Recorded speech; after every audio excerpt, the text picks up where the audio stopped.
क्या ब्रह्म राक्षस सच में होते हैं या ये कोई काल्पनिक बातें हैं? और क्या है लाल हवेली का सच, जानेंगे आप लोग इस वीडियो में। और ब्रह्म राक्षस के ऊपर मैंने एक वीडियो पहले ही बना रखी है, आप जाके उसको चेकआउट कर लें।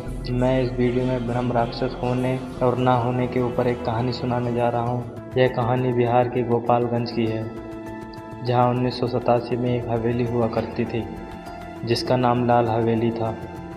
उस घर में एक ब्राह्मण का परिवार रहता था जो कि 1972 से वही उस लाल घर में रहते थे, पर किसी निजी कारणों की वजह से उस घर को छोड़कर वह किसी और स्थान पर चले गए।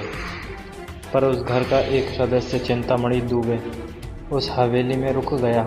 चिंतामणि एक विद्वान ब्राह्मण था जिसकी संस्कृत भाषा बहुत अच्छी थी और उसे वेदों का और पुराणों का भी बहुत अच्छी तरीके से ज्ञान था।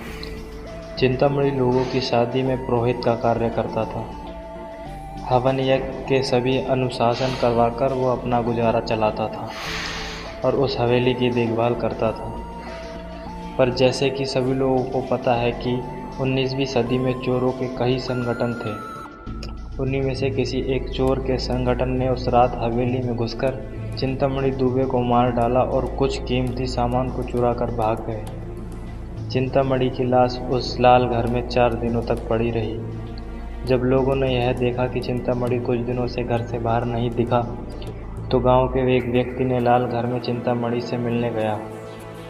जब व्यक्ति घर में घुसा तो बहुत बुरी तीव्र गंध आई जो चिंतामणि की लाश से आ रही थी, और फिर उसने चिंतामणि की मृत शरीर को देखा जो जमीन में पड़ा हुआ था। चिंतामणि के मृत शरीर को देखकर चिल्लाने लगा। अगल बगल के सभी लोगों को इकट्ठा कर लिया। सभी गांव के लोगों ने चिंतामणि को मरा हुआ देखा और उसके शरीर से बुरी गंध आ रही थी और हवेली से कुछ मूल्यवान वस्तुएं भी गायब थीं। गांव के लोगों ने चिंतामणि के घर वालों को संदेश भिजवाया था जो कई दूसरे शहर में रहते थे, ताकि वो चिंतामणि का अंतिम संस्कार में शामिल हो सकें। पर उनके समय पर न आने की वजह से गांव के लोगों ने चिंतामणि की अंतिम संस्कार कर दिया। कुछ दिन ऐसे ही गुजर गए। हवेली पूरी तरह से खाली हो गई। वहां पर कोई परिंदा भी नहीं आ रहा था। हवेली में बिल्कुल सुनसान हो चुकी थी और एक खंडर में बदल गई थी जिसमें सिर्फ गांव के कुत्ते रहते थे। दिन यूं ही गुजरते गए और करीब 2 साल बाद एक रात को अचानक ही उस हवेली में अजीबोगरीब आवाज़ आने लगी और वह पूरी हवेली रोशनी से भर गई, जैसे किसी ने हवेली के अंदर बहुत सारी तेज रोशनियों वाली कोई लाइटों को लगा दिया हो। तेज रोशनी देखकर आसपास के कई लोग हवेली के पास आए ताकि वह जान सकें कि हवेली के अंदर अचानक इतनी रोशनी क्यों हो गई है। सभी लोगों ने हवेली के अंदर इकट्ठा होकर जाने का फैसला किया। सभी लोग उस वक्त रोशनी को देखने के लिए लाल हवेली के अंदर गए। तभी उन्हें मंद मंद स्वर में किसी के मंत्र उच्चारण करने की आवाज़ आई। मंत्रों की आवाज़ हवेली के सभी दिशाओं से आ रही थी। सभी लोगों ने मंत्रों को एक लय में उच्चारित होता हुआ देखकर थोड़े भयभीत हो गए, क्योंकि उस हवेली में कोई भी मनुष्य दिखाई नहीं दे रहा था जो मंत्रों को पढ़ रहा हो। तभी अचानक रोशनी एकदम से कहीं गायब हो गई।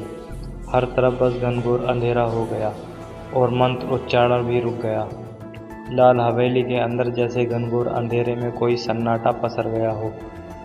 तभी सभी लोग आपस में बात करने लगे कि अचानक ये रोशनी कहाँ गायब हो गई और मंत्र उच्चारण भी रुक गया, और कौन है इन सुनसान हवेली के अंदर जो यह गतिविधियों को कर रहा है।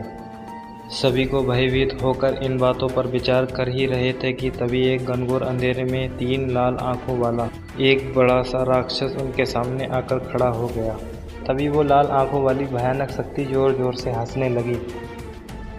हंसी इतनी भयानक थी और उग्रवादी थी कि लोगों ने अपने हाथों से अपने कानों को बंद करने की कोशिश की। सभी गांव के व्यक्तियों को कुछ भी समझ नहीं आ रहा था कि हंसी किस कोने से आ रही। कुछ ही देर के बाद वह हंसने की आवाज़ बंद हो गई। वह लाल आंखों वाली शक्ति गांव वालों के पास आकर खड़ा हुआ, जो उस अंधेरे में ही काफ़ी बड़ा लग रहा था, जिसकी शरीर की ऊंचाई लगभग 9 फुट थी। गांव के लोग सिर उठाकर उस लाल आंखों को बस देख रहे थे जो कोयले की अंगार की तरह दहक रही थी।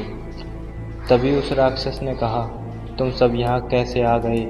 किसने अनुमति दी तुम्हें यहाँ आने की?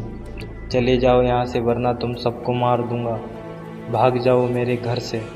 तभी अचानक से एक लाल रोशनी पूरी हवेली में प्रज्वलित हुई और जब गांव वालों ने देखा कि उनके सामने एक राक्षस है जिसके सिर पर 3 आँखें हैं और उसका शरीर लगभग 9 या 10 फुट का है, उसके बड़े बड़े बाल हैं और उसके सिर पर 2 सींग हैं और उसने ब्राह्मण के जैसे वस्त्र पहने हुए हैं। सभी लोग इस दृश्य को देखकर दरवाजे की तरफ भागकर गए। वैसे ही लोग दरवाजे के पास पहुंचे तो किवाड़ अपने आप ही बंद हो गई। सभी लोग सहम गए एक पल के लिए, दरवाजे के पास ही खड़े हो गए। दरवाजे को एक साथ खोलने की कोशिश की परंतु सभी लोग नाकामयाब हो गए और डर के साए में दरवाजे को पीटने लगे।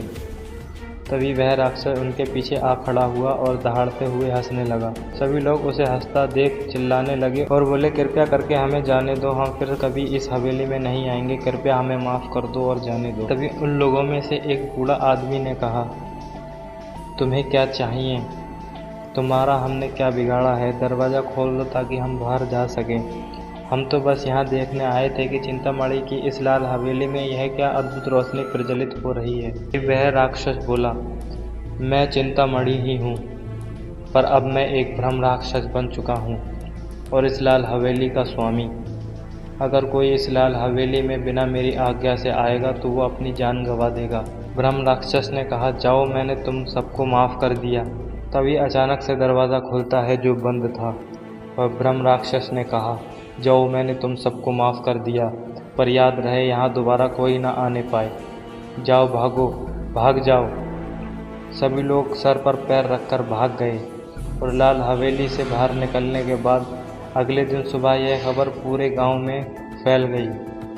लाल हवेली में एक ब्रह्म राक्षस का वास है और वह बहुत ही भयानक और खौफनाक है।